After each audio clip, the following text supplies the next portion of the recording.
My dear students, welcome back to our channel. Students, in this video, I am sharing UG, that is degree, 4th semester, first language, English, summaries with explanation in Urdu, one by one. Let's start with the first one.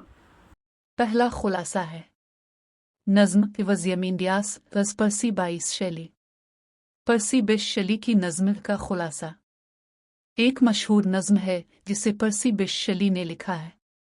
ये हमें वक्त के गुजरने के बारे में एक अहम सबक सिखाता है और ये कि हर चीज़ चाहे कितनी ही ताकतवर क्यों ना हो आखिरकार मिट जाती है। नज़्म का आगाज़ एक मुसाफिर से होता है जो बयान करता है कि उसने सहरा में क्या देखा। वो स्पीकर को एक तबाहशुदा मुजस्समे के बारे में बताता है जो कभी अजीम था लेकिन अब टूटा हुआ है और भूल गया है। मुजस्समे का एक टूटा हुआ चेहरा है और खुसूसियात अब भी दिखाई दे रही हैं जिसमें फ़ख्र और तकब्बुर का इजहार होता है। मुजस्समे की बुनियाद पर लिखा हुआ तहरीर हमें बताता है कि ये मुजस्समा वज़ीम इंडियास नामी बादशाह ने बनाया था जो बहुत ताकतवर था। पेडसेटल पर वज़ीम इंडियास ने एक फ़ख्रिया पैगाम लिखा था जिसमें दावा किया गया था कि वो तमाम बादशाहों में सबसे बड़ा है और उसकी ताकत कभी भी किसी से आगे नहीं बढ़ेगी। इससे यकीन था कि इसकी सल्तनत हमेशा कायम रहेगी और कोई उसे चैलेंज नहीं कर सकेगा। ताहम जब मुसाफिर अपने अर्द गिर्द देखता है तो उसे मालूम होता है कि यह इलाका खाली है और मुजस्समा खंडरात में पड़ा है। वज़ीम इंडियास ने जिस ताकतवर सल्तनत पर कभी हुकूमत की थी वो अब एक याद के सिवा कुछ नहीं है।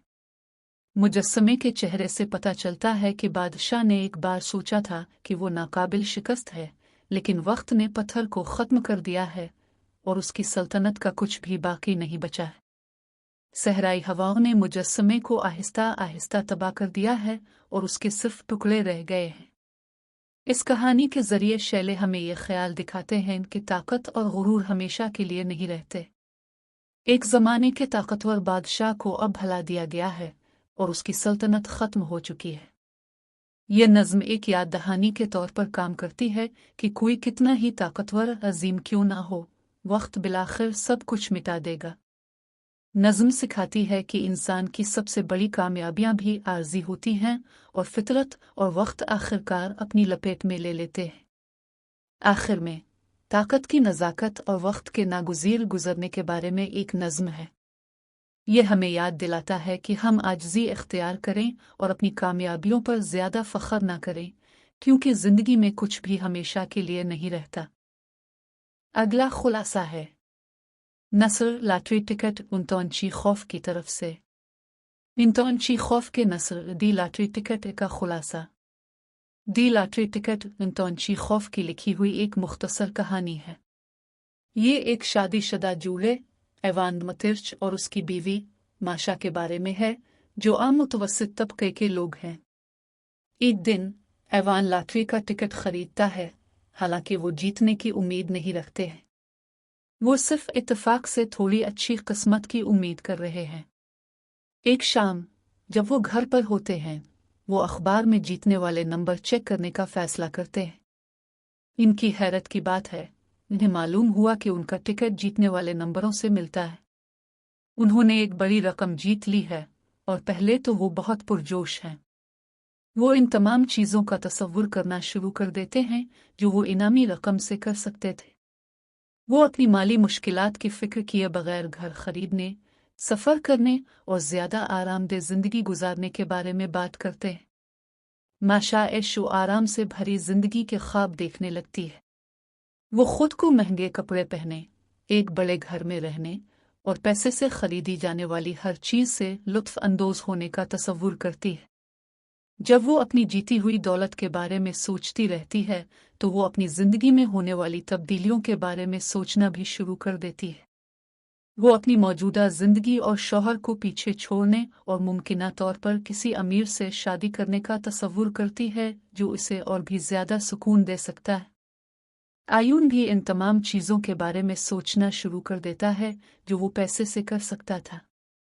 ताहम जैसे जैसे माशा का जोश बढ़ता है वो उनकी ज़िंदगी को मुख्तलिफ अंदाज से देखना शुरू कर देती है।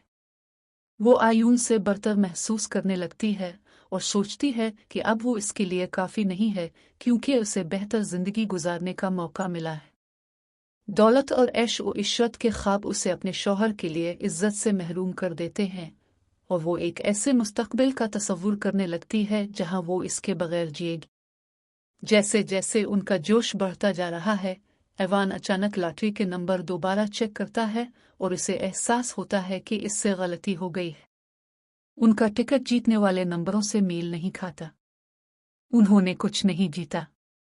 मौड फौरी तौर पर बदल जाता है और जूड़े को अपने दौलत के ख्वाबों से बह जाने पर शर्मिंदा और बेवकूफ़ महसूस होता है। इस कहानी के जरिए ची खौफ दिखाता है कि किस तरह पैसे की ख्वाहिश लोगों के रवैयों को तेजी से बदल सकती है। कहानी हमें सिखाती है कि दौलत के ख्वाब किस तरह खुद गर्जी और लालच का बायस बन सकते हैं और ये कि हकीकी खुशी पैसे से नहीं मिलती। ये हमें याद दिलाता है कि हम कायम रहें और जो कुछ हमारे पास है उसकी तारीफ करें।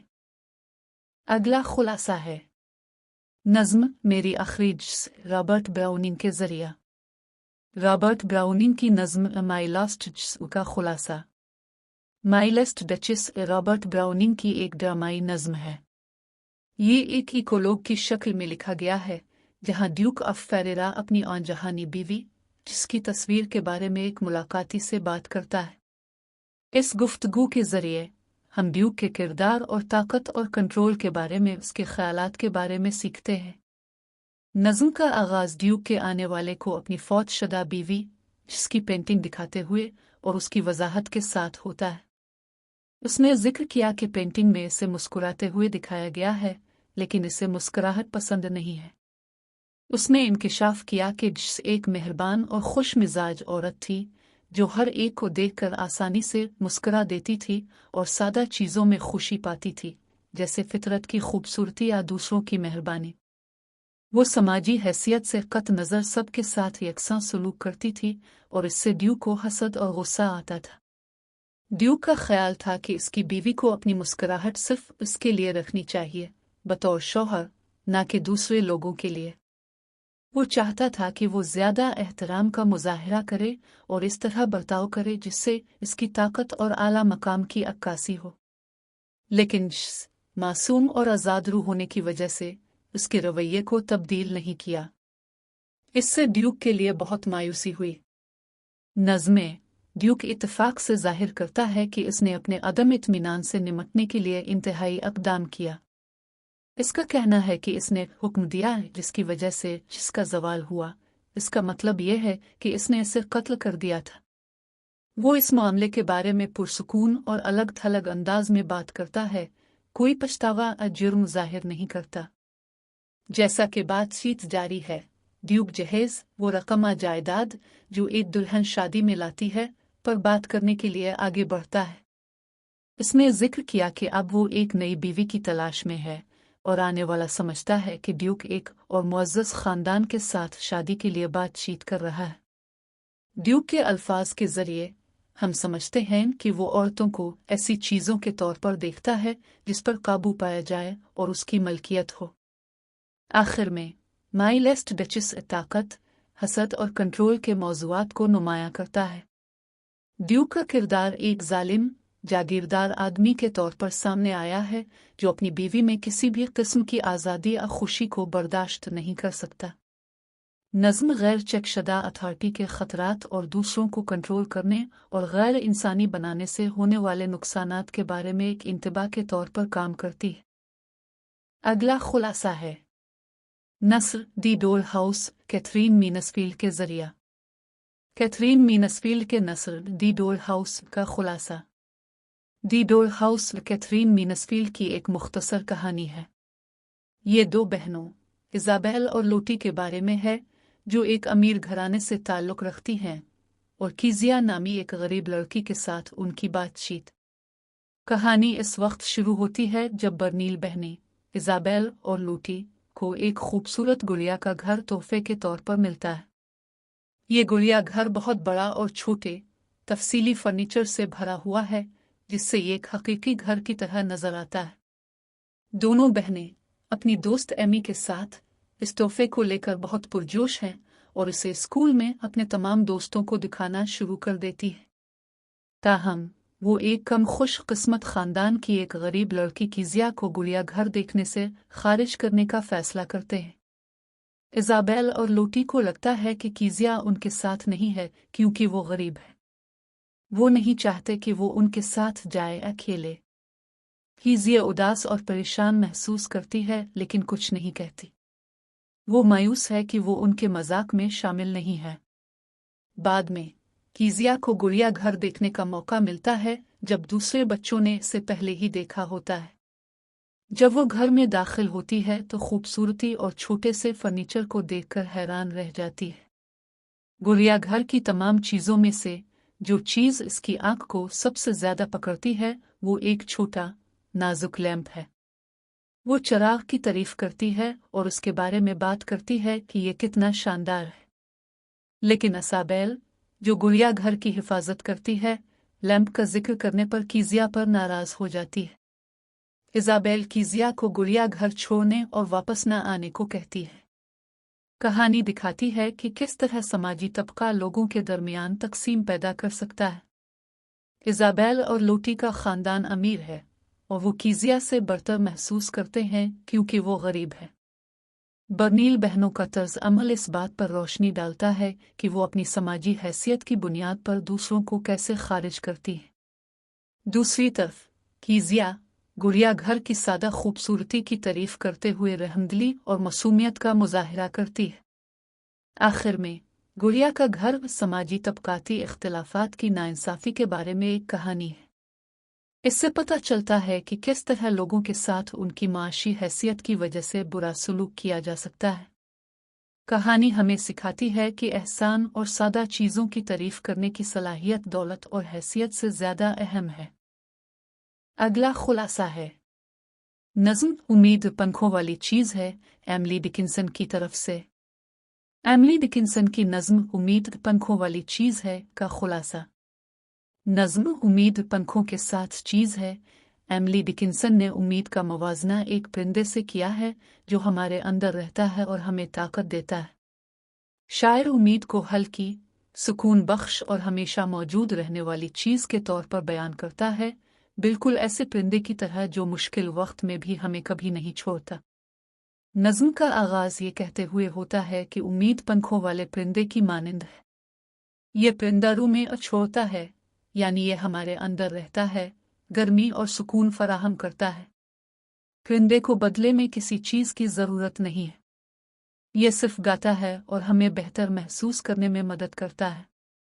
डिकिंसन का कहना है कि उम्मीद का ये परिंदा हमेशा मौजूद रहता है, चाहे कुछ भी हो जाए।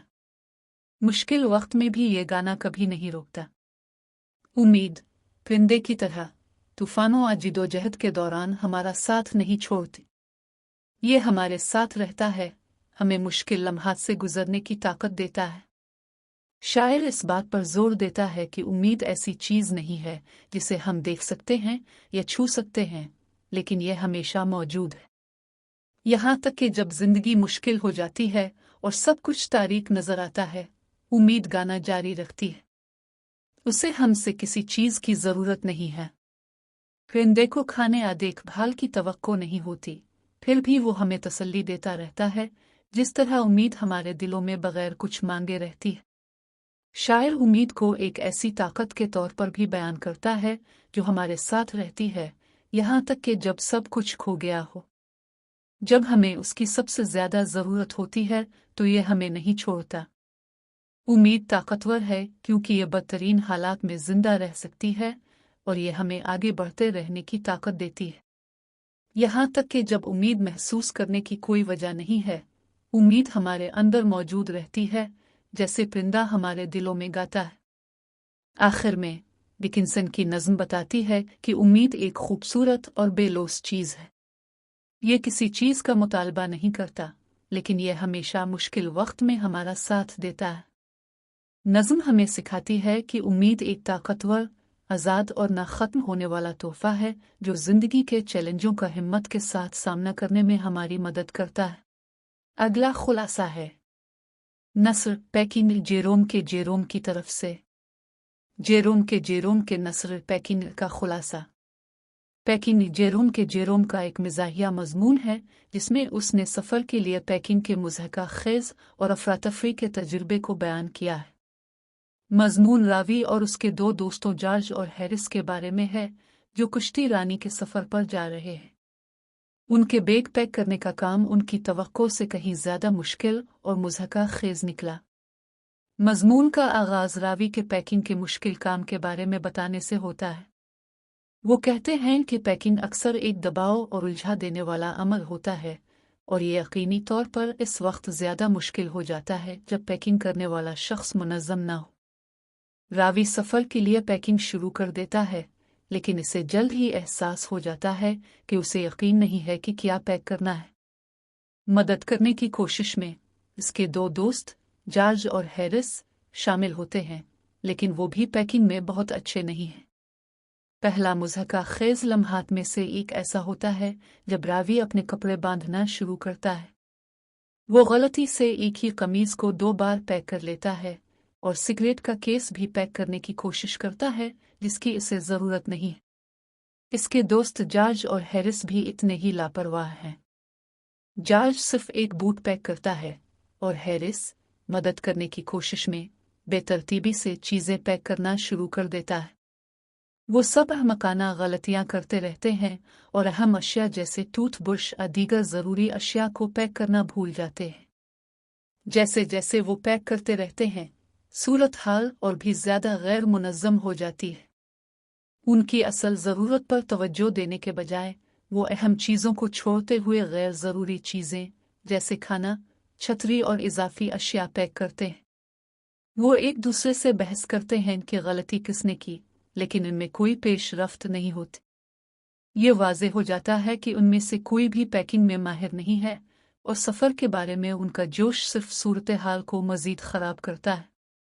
आखिर में काफ़ी उलझन और हंसी के बाद वो अपना बैग पैक करने में कामयाब हो जाते हैं लेकिन उन्हें एहसास होता है कि वो बहुत सी ज़रूरी चीज़ें भूल चुके हैं। मज़मून मज़ाहिया तौर पर दिखाता है कि जब लोग लापरवाह हों या तवज्जो ना दें तो पैकिंग का आसान काम किस तरह एक बड़ी गंदगी में बदल सकता है।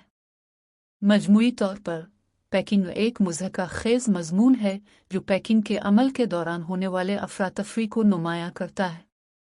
जेरोम ये दिखाने के लिए मज़ाह और मुबालगा आराई का इस्तेमाल करता है कि जब लोग मुहतात और मुनज़्ज़म ना हों तो सादा काम भी कैसे पेचीदा और मुज़हका खेज़ बन सकते हैं। ये हमें यह भी सिखाता है कि तैयार और मुनज़्ज़म होना ज़रूरी है, यहाँ तक कि पैकिंग जैसे छोटे कामों के लिए भी। अगला खुलासा है इजाफी पढ़ना। सारिफीन अक्सर जाली जायज़ों का पता नहीं लगा सकते और ये अंदाज़ा नहीं लगा सकते कि कितने मनफी जायज़े जाली हो सकते हैं। शबनम अज़ीमी। मज़मून का खुलासा सारिफीन अक्सर जाली जायज़ों का पता नहीं लगा सकते और इस बात का अंदाज़ा नहीं लगा सकते कि कितने मनफी जायज़े जाली हो सकते हैं। शबनम अज़ीमी। इस मज़मून में शबनम अज़ीमी इस बारे में बात करती हैं कि किस तरह सारिफीन अक्सर जाली जायज़ों का पता नहीं लगा सकते और वो ये भी कैसे कम अंदाज़ा लगाते हैं कि कितने मनफी जायज़े जाली हो सकते हैं। अज़ीमी ये बताते हुए शुरू करता है कि मसनूआत खिदमात की ख़रीदारी के वक्त ऑनलाइन जायज़े कितने अहम हो गए हैं। ज़्यादातर लोग फ़ैसले करने के लिए उन जायज़ों पर इन्हिसार करते हैं ये मानते हुए कि ये हकीकी ग्राहकों की दयानतदार राय है। ताहम मज़मून इस बात पर रोशनी डालता है कि बहुत से जायज़े हकीकी नहीं हैं। कुछ कारोबार अपनी मसनूआत को बेहतर बनाने के लिए जाली मुस्बत जायज़े पोस्ट करते हैं जबकि दूसरे अपने हरीफ की साख को नुकसान पहुंचाने के लिए जाली मनफी जायज़े पोस्ट करते हैं। मज़मून का बुनियादी नुक्ता यह है कि सारिफीन अक्सर जाली जायज़ों को तलाश करने में नाकाम रहते हैं, ख़ास तौर पर मनफी। लोग यकीन रखते हैं कि मनफी जायज़े हकीकी होने का ज़्यादा इम्कान है क्योंकि वो समझते हैं कि नाखुश गाहक ईमानदार हैं। ताहम तहक़ीक़ से पता चलता है कि जाली मनफी जायज़े हमारी सोच से ज़्यादा आम हैं। कुछ कंपनियां लोगों को अपने हरीफों के बारे में जाली मनफी जायज़े लिखने के लिए भी अदायगी करती हैं। ये दूसरे कारोबारों की साख को नुकसान पहुंचाने और सार्फिन को गुमराह करने के लिए किया जाता है। अज़ीमी इस बारे में भी बात करते हैं कि किस तरह जाली जायज़ों को हकीकी राय की तरह नज़र आने के लिए डिज़ाइन किया जाता है। वो अक्सर ऐसे अंदाज में लिखे जाते हैं जिसमें हकीकी जायज़ों से फ़र्क करना मुश्किल होता है। जाली जायज़े हद से ज़्यादा जज्बाती लग सकते हैं, एक जैसे जुमले को बार बार इस्तेमाल कर सकते हैं, बहुत परफेक्ट हो सकते हैं, जिससे सारिफीन के लिए उन्हें पहचानना मुश्किल हो जाता है। दर हकीकत बहुत से सारिफीन का ख्याल है कि वो जाली जायज़ों को आसानी से देख सकते हैं, लेकिन वो अक्सर ऐसा नहीं कर सकते। मज़मून सारिफीन को जाली जायज़ों का पता लगाने में मदद करने के लिए कुछ तजावीज़ भी पेश करता है। मिसाल के तौर पर, सारिफीन को ऐसे जायज़े तलाश करने चाहिए जो बहुत आम और मुबहम हों, क्योंकि वो हकीकी ख़रीदारों से नहीं आते। अगर कम वक्त में बहुत सारे जायज़े पोस्ट किए जाते हैं, तो ये जाली जायज़ों की अलामत हो सकती है। मुस्बत और मनफी दोनों जायज़ों का इम्तिजाज पढ़ने से भी मदद मिल सकती है, क्योंकि ये प्रोडक्ट या सर्विस की बेहतर मजमूई तस्वीर फराहम करता है। आखिर में, अज़ीमी सारिफीन पर जोर देता है कि वो ऑनलाइन जायज़े पढ़ते वक्त ज़्यादा मोहतात रहें। वो लोगों को मशवरा देती है कि फ़ैसला करने से पहले मुतअद्दिद ज़राए को चेक करें और जायज़ों की साख पर गौर करें। मज़मून इस बात पर जोर देता है कि अगरचे जाली जायज़ों से मुकम्मल तौर पर बचना मुश्किल है, लेकिन इस मसले से आगाह होना सारिफीन को ऑनलाइन ख़रीदारी करते वक्त बेहतर इंतखाब करने में मदद कर सकता है। अगला खुलासा है, इजाफी पढ़ना, क्या रोबोट कुत्ते को लात मारना ठीक है? रॉबर्ट स्पिरू के ज़रिया। मज़मून का खुलासा, क्या रोबोट कुत्ते को लात मारना ठीक है? रॉबर्ट स्पिरू की तरफ से। इस मज़मून में रॉबर्ट स्पिरू एक अहम इखलाकी सवाल पर बहस करता है, क्या रोबोट जानवरों के साथ रोबोट कुत्ते की तरह बुरा सलूक करना ठीक है? जैसे जैसे टेक्नोलॉजी तरक्की करती है, रोबोट ज़्यादा जानदार होते जा रहे हैं और उन्हें हकीकी जानवरों की तरह देखने और बर्ताव करने के लिए डिज़ाइन किया गया है। इससे सवाल पैदा होता है कि हमें उन रोबोट्स के साथ कैसा सलूक करना चाहिए, ख़ास तौर पर अगर वो उन मखलूक़ात की नकल करने के लिए बनाए गए हैं जिनकी हम परवाह करते हैं। चिड़िया यह बताते हुए शुरू करती है कि रोबोट कुत्तों को असली कुत्तों की नकल करने के लिए कैसे डिज़ाइन किया गया है। ये रोबोट चलने, चलाने, हुक्मों का जवाब देने और बाज़ औक़ात असली कुत्तों की तरह जज्बात ज़ाहिर करने के लिए बनाए गए हैं। उन्हें मुख्तलिफ कामों के लिए इस्तेमाल किया जा सकता है, जैसे कि माज़ूर अफराद की मदद करना या बचाव के कामों में मदद करना।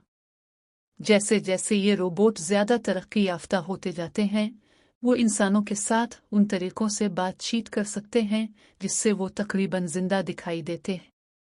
मज़मून फिर इस सवाल पर बहस करता है कि आया उन रोबोट कुत्तों को नुकसान पहुंचाना काबिल कबूल है।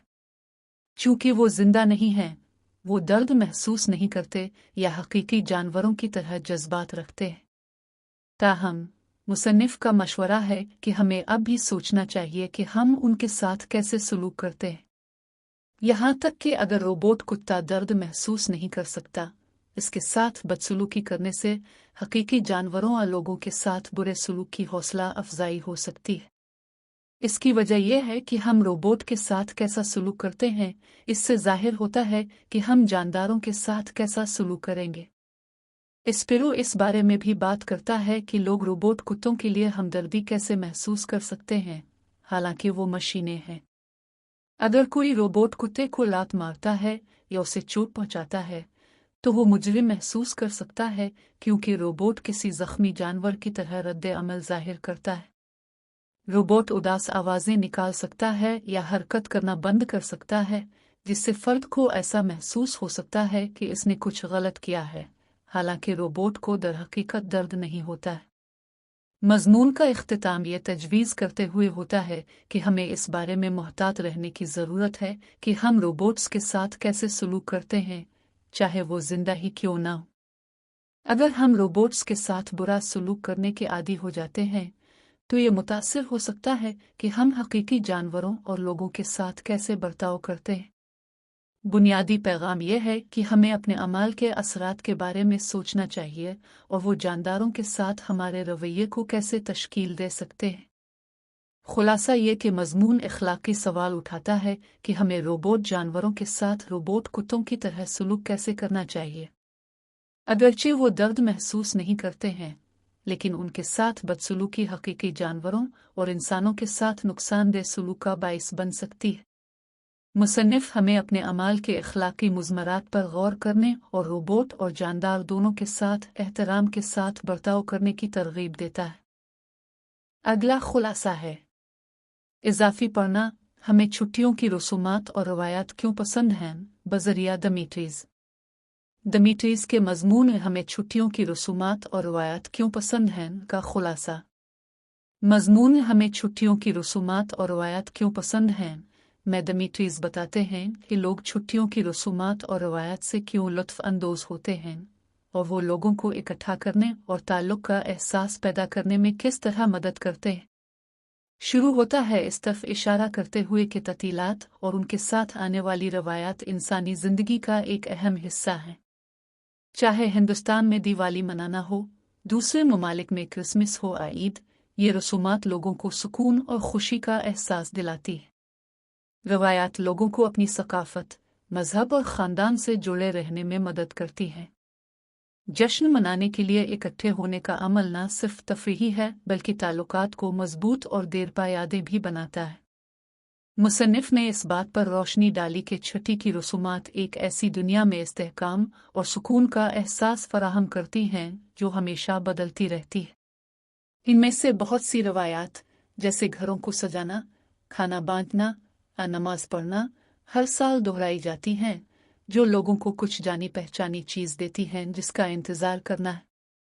इस तकरार से तसलसल का एहसास पैदा होता है और लोगों को ये महसूस करने में मदद मिलती है कि उनकी ज़िंदगी कुछ मानी खेज़ हैं, ख़ास तौर पर मसरूफ़ आ मुश्किल वक्त में।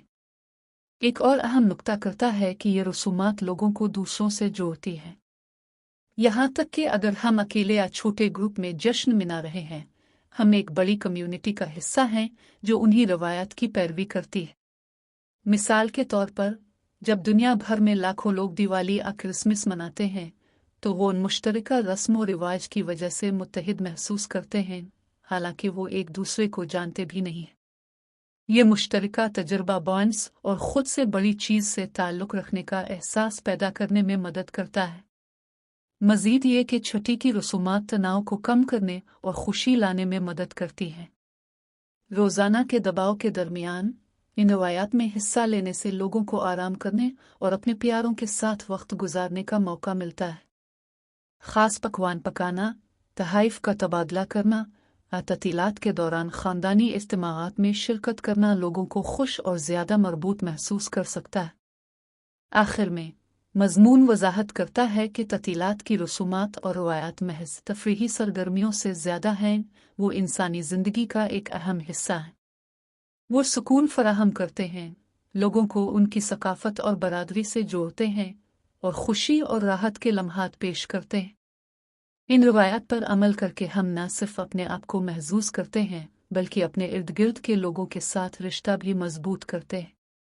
खुलासा तौर पर से पता चलता है कि छुट्टियों की रसूमात और रवायात ज़रूरी हैं क्योंकि वो खुशी लाते हैं, तनाव को कम करते हैं और लोगों के दरमियान ताल्लुक़ और ताल्लुक़ का एहसास पैदा करते हैं। I hope you understand easily each question. All the best, students, for your upcoming exam. For other subject quick revision, important questions, previous question papers, and syllabus. Links are available in description. Check out once. Thank you for watching. Like and share this video with your friends.